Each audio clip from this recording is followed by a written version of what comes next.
మా భారతదేశాన్ని రక్షించు మా ప్రభువా, మా దేశ జనాంగాన్ని దీవించు మా తండ్రి.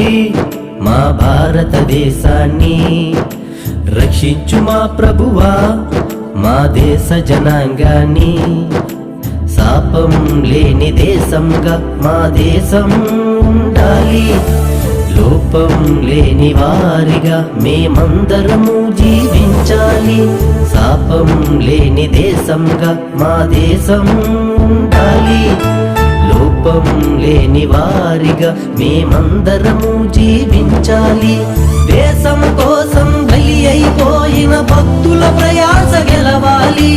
దేశం కోసం బలి అయిపోయిన భక్తుల ప్రయాస గెలవాలి. పాపిని సహితం ప్రేమించగల క్రీస్తు ప్రేమను చాటాలి. పాపిని సహితం ప్రేమించగల క్రీస్తు ప్రేమను చాటాలి. దీవించు మా తండ్రి మా భారతదేశాన్ని, రక్షించు మా ప్రభువా, మా దేశ జనాంగాన్ని.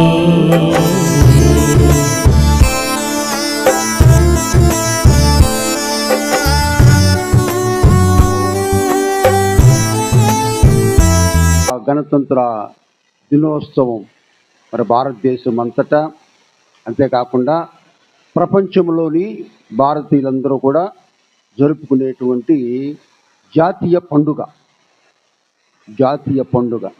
ఈ గణతంత్ర దినోత్సవం. గణతంత్రము అంటే ఇంగ్లీష్లో రిపబ్లిక్ అంటారు. ఏంటి గణతంత్రం? గణతంత్రం అంటే ఏంటంటే ఎవరి దేశాన్ని వారు రాజ్యాంగము ద్వారా అధికారాన్ని కలిగి ఉండి ప్రభుత్వ పరిపాలనను ఏర్పాటు చేసుకునేటువంటి ప్రభుత్వం గణతంత్రం. అంటే గణతంత్రం అనేటువంటిది లేకుండా, అంటే రాజ్యాంగం అనేటువంటిది లేకుండా ఏ ప్రభుత్వము ఉండదు. ప్రభుత్వం ఉందంటే ఖచ్చితంగా రాజ్యాంగం ఉండాలి.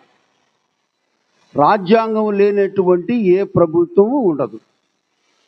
రాజ్యాంగము అంటే ఏంటి? కేంద్ర ప్రభుత్వము, రాష్ట్ర ప్రభుత్వాలు ఏ అధికారాలు కలిగి ఉండాలి, ఏ అధికారాలను నిర్వహించాలి, ఏ అధికారాలను తోసిపుచ్చటానికి వీలుండదో దానిని రాజ్యాంగం అంటారు. ఈ రాజ్యాంగం అనేటువంటి దాన్ని మరి 444 ప్రకరణలు, 12 షెడ్యూల్లో ఈ రాజ్యాంగాన్ని తయారు చేశారు. ఈ రాజ్యాంగాన్ని తయారు చేయడానికి రాజ్యాంగ పరిషత్ అనేటువంటిది ఏర్పడింది. రాజ్యాంగ పరిషత్. ఆ రాజ్యాంగ పరిషత్ అనేటువంటిది 1946 నవంబర్ 26న ఏర్పడింది. ఇప్పుడు 1946 నవంబర్ 26న ఏర్పడింది. రాజ్యాంగ పరిషత్తు ఏర్పడిన తర్వాత రాజ్యాంగ రచనా సంఘం అనేటువంటిది ఒకటి ఏర్పడింది. ఎందుకు?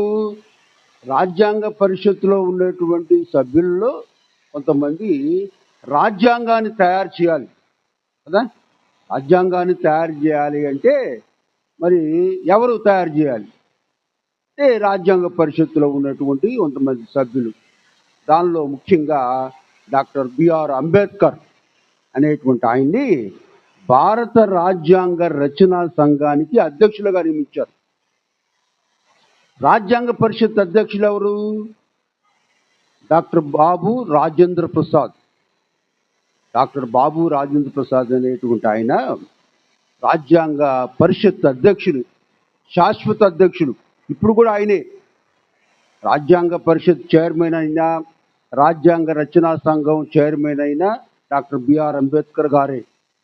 డాక్టర్ బిఆర్ అంబేద్కర్ గారు మరి మెహర్ అనేటువంటి కులానికి చెందినటువంటి ఆయన. మెహర్ 1891 ఏప్రిల్ 14వ తారీఖున డాక్టర్ బిఆర్ అంబేద్కర్ గారు మధ్యప్రదేశ్లోని మౌవే అనేటువంటి గ్రామంలో జన్మించాడు. ఆయన తండ్రి పేరు రామ్జీ. ఆయన సైన్యంలో సుబేదారుగా పనిచేశాడు. సుబేదారుగా పనిచేసి డాక్టర్ బిఆర్ అంబేద్కర్ గారిని తోడకు క్రీస్తును ఆశ్రయించలేకున్నారు. సర్వశక్తుడకు క్రీస్తును ఆయనే మన రాజ్యాంగాన్ని